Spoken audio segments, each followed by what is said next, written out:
Hollywood remembers its famous Blacklist, except that here they are today running it. Good morning, ladies and gentlemen. This is another declaration of truth from your host, Terry A. Hurlbut. 75 years ago this month, 10 men refused to testify to a committee of Congress about communist infiltration of Hollywood. A court convicted all 10 of contempt of Congress and sentenced them to a year in federal prison. But their real sentence came after their release, when no one in Hollywood would hire them.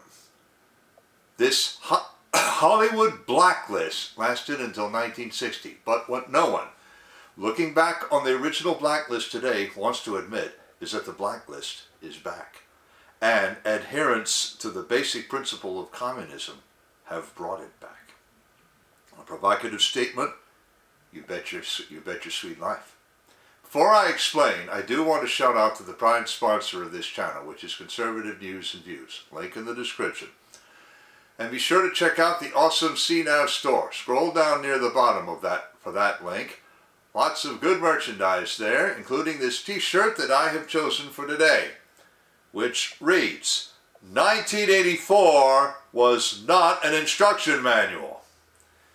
I chose that because we deal here with another attempt not so much to revise history as to refuse to learn from it. One more thing. If you like what you're about to hear, you can like this video. You can even click the bell icon to get a notice every time I come out with a new one. In fact, do you see the new icon, the heart shape with the US dollar sign in it? That's the super thanks icon. If you really want to keep these videos coming, click that and leave me a tip. Any currency will do. I have chosen 3 kinds of historical sources for this discussion. They are an interview with Professor Tom Doherty at Brandeis University in 2018, a description of a collection of newspaper clippings and other memorabilia at the Southern California Library for Social Studies and Research, and interviews that Ben Mankiewicz, nephew of the celebrated director Joseph R. Mankiewicz, has conducted lately with researchers of the period, including some who say they knew some of the principles involved. Mr. Mankiewicz has conducted these interviews as part of his duties hosting motion pictures of or about the period for Turner Classic Movies. The roots of the blacklist go back further than October of 1947, to the formation of the relevant committee. The House Standing Committee on Un-American Activities, abbreviated HUAC, was formed in 1938. That committee had a very wide brief covering suspected domestic spying and or subversion on behalf of any foreign power. The 2 main powers upon which the committee directed its focus were the Union of Soviet Socialist Republics and Germany under the rule of the Nationalist Socialist German Workers' Party, the Nazis. As such, this committee focused on the Communist Party in the USA and the German-American Bund. Now, during the Second World War, the Bund remained the focus because, after all, Hitler declared war against the United States, while Joseph Stalin sought a de facto alliance with the United States. But after the war, the committee focused entirely on the CPUSA, after Sir Winston Churchill coined the phrase Iron Curtain in his speech at Westminster College in Fulton, Missouri, on March of 1946. Excuse me. The committee summoned Hollywood writers, directors, and producers to testify as to who among them had ever joined the CPUSA or expressed communist thought. Senator Joseph McCarthy of Wisconsin would famously ask after Communist Party membership, "Are you now or have you ever been?" in his committee, but this came 3 years later. 10 witnesses flatly refused to name any names. They were producer-director Herbert Biberman, director Edward Dmytryk, producer-writer Robert Adrian Scott, and screenwriters Alva Bessie, Lester Cole, Ring Lardner Jr., John Howard Lawson, Albert Maltz, Samuel Ornitz, and Dalton Trumbo. These Hollywood 10 could have stood on the Fifth Amendment, which says in relevant part, and I quote, "No person shall be compelled to be a witness against himself." Instead, they stood on the First Amendment. They held that neither they nor any of their colleagues could possibly be subject to prosecution merely for advocating communism. Perhaps because they made that choice, First Amendment instead of the Fifth, they stood trial for contempt of Congress. They received sentences of a year in prison and paid fines of $1,000 each. Now that would be equivalent to $20,000 today. What do I base that on? Simply this. The kind of store that was called 5 and 10 in 1947 is called a dollar store today.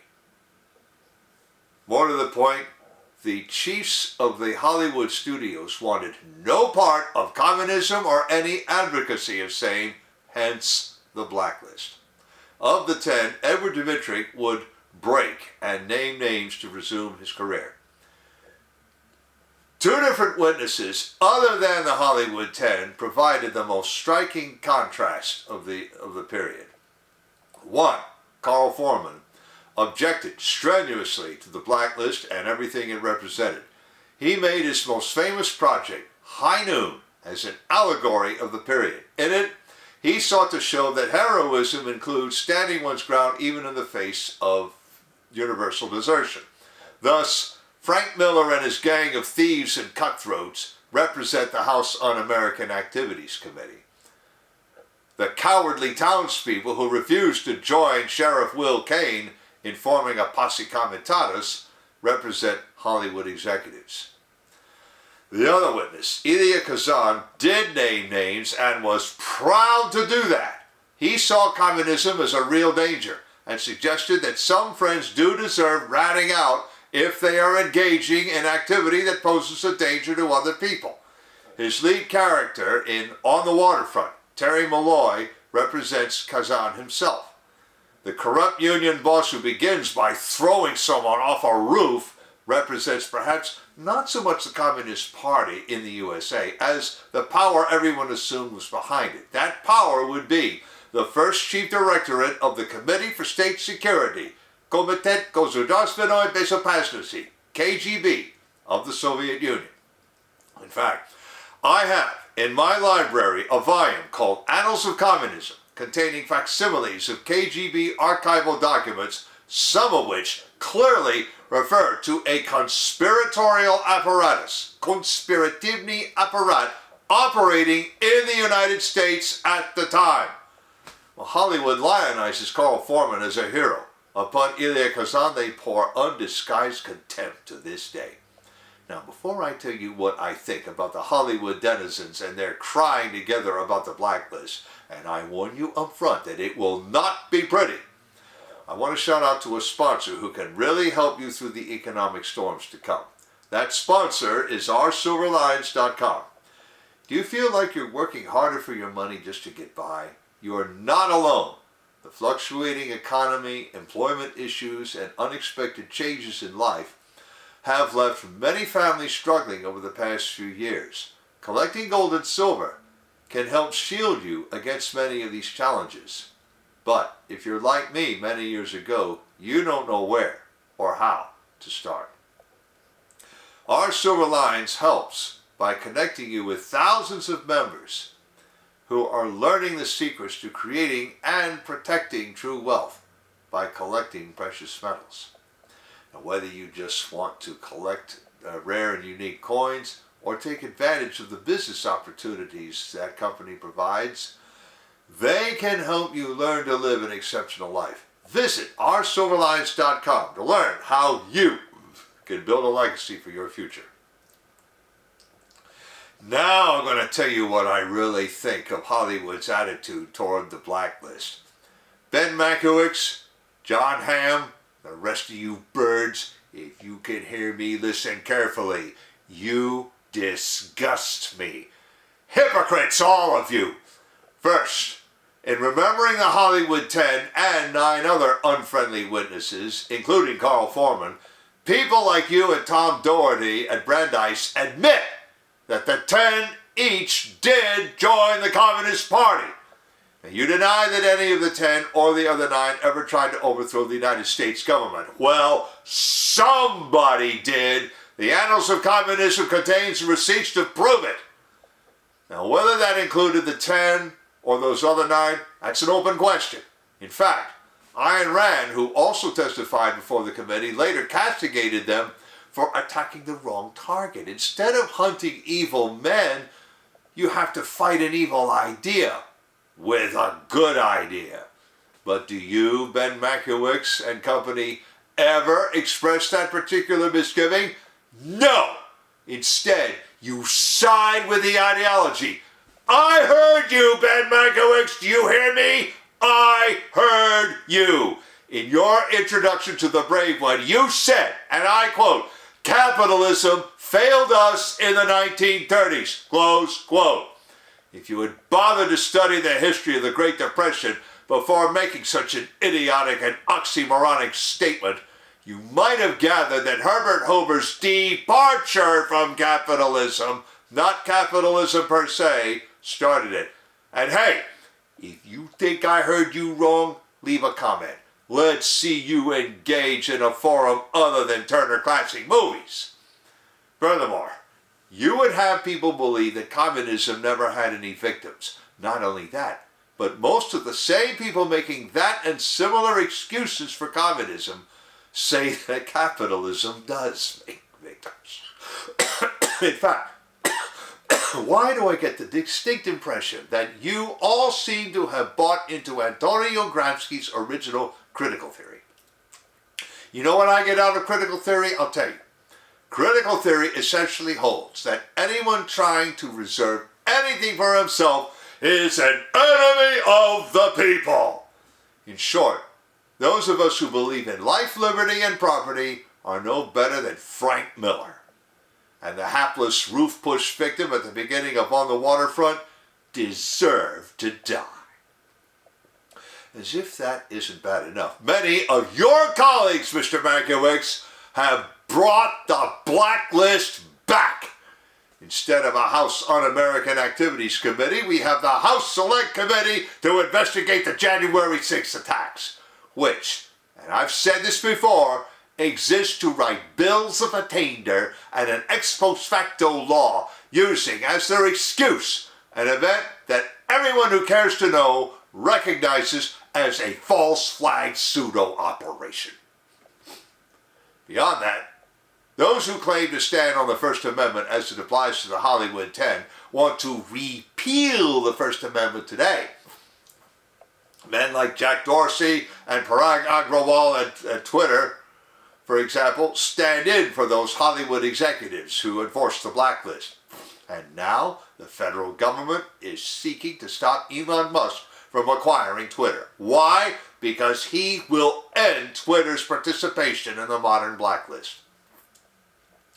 The reversal of attitudes towards something called Russia is another booby-prize example of hypocrisy.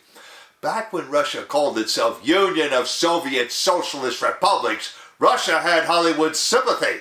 Indeed, Albert R. Cubby Broccoli, head of Everything or Nothing Productions, which held and still holds the movie rights to a character named James Bond, conceived of Bond fighting a transnational corporation and not the KGB. But now Russia has abandoned communism. Worse, its strongman encourages his people to arm themselves and to reject certain decadent and debilitating Western cultural elements. Suddenly his country is an enemy of civilization, and now people fear its influence on the American government.